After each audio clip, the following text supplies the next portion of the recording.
In the dawn of the 19th century, when the supposedly great and mighty empires of Europe were cowering in fear, paying millions in ransom, and bowing their crowned heads to the ruthless Barbary pirates of North Africa, a young and untested republic across the Atlantic decided it had seen enough cowardice.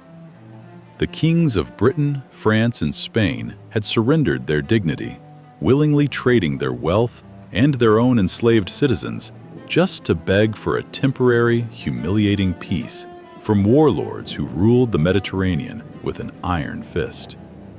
But they fundamentally misunderstood the iron forged in the blood of the American Revolution. When the pirates looked at the United States and demanded their tribute,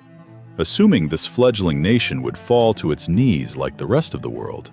President Thomas Jefferson delivered a response that would echo through eternity. America would not pay a single cent for tribute, but it would spend whatever it took for defense. Instead of sending chests of gold to beg for mercy, the United States sent the heavy timber of its newly built warships and the unbreakable resolve of the United States Marines, sailing straight into the jaws of hell to prove that American liberty is not something you can buy, but something you must fear when provoked. The audacity of this young nation shocked the world, but the path to glory is always paved with profound sacrifice and agonizing setbacks. In the dark days of late 1803, disaster struck the American fleet when the heavy frigate USS Philadelphia violently ran aground on an uncharted reef just outside the heavily fortified enemy harbor of Tripoli.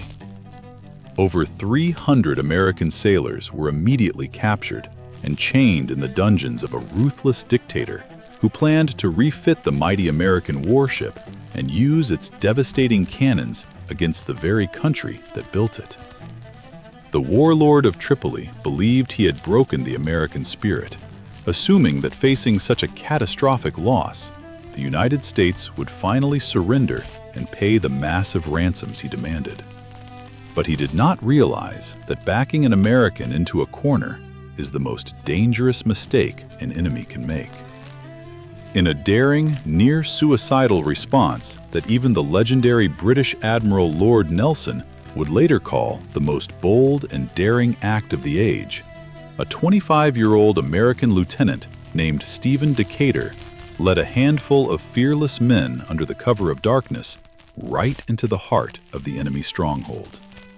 Without a shred of hesitation, they boarded their own captured ship, engaged in brutal hand-to-hand combat with swords and flintlock pistols, and set the Philadelphia ablaze, turning the pride of the fleet into a roaring inferno rather than letting it be used against their homeland.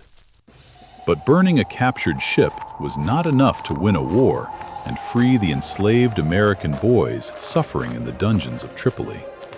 It required a miracle of human endurance that would forever define the legend of the American military. Enter William Eaton, a former Army captain with an iron will, and First Lieutenant Presley O'Bannon of the United States Marine Corps, who together formulated a plan of such staggering audacity that it defied all military logic of the era. With a detachment of only 8 United States Marines, they assembled a ragtag army of foreign mercenaries and launched an impossible invasion by land, marching 500 miles across the brutal, scorching, and unforgiving sands of the Libyan desert. For 50 grueling days, they battled severe starvation, agonizing dehydration, and the constant threat of mutiny from mercenaries who wanted to give up and turn back. Yet, those 8 Marines stood like immovable pillars of American strength, enforcing discipline through sheer willpower and a solemn oath to their country, refusing to let the mission fail, and driving their men straight to the walls of the heavily fortified enemy city of Derna. When they finally arrived at the gates of Derna,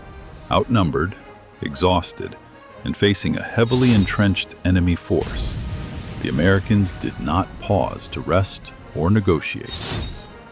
they unleashed the full fury of their resolve. Through a chaotic hail of musket fire and artillery,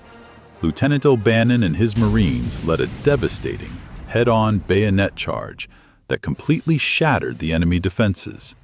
breaking the will of the defenders who fled in absolute terror before the unstoppable American advance. In the smoke and blood of that historic victory, O'Bannon fought his way to the highest point of the enemy fortress and raised the American flag, marking the very first time in history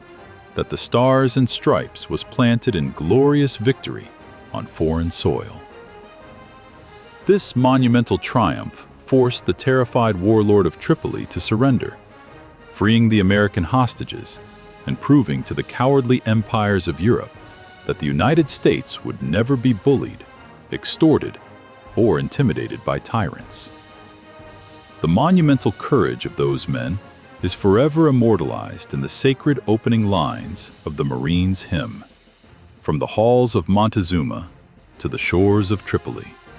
standing as an eternal warning to any enemy who dares to test the unmatched resolve of the United States of America.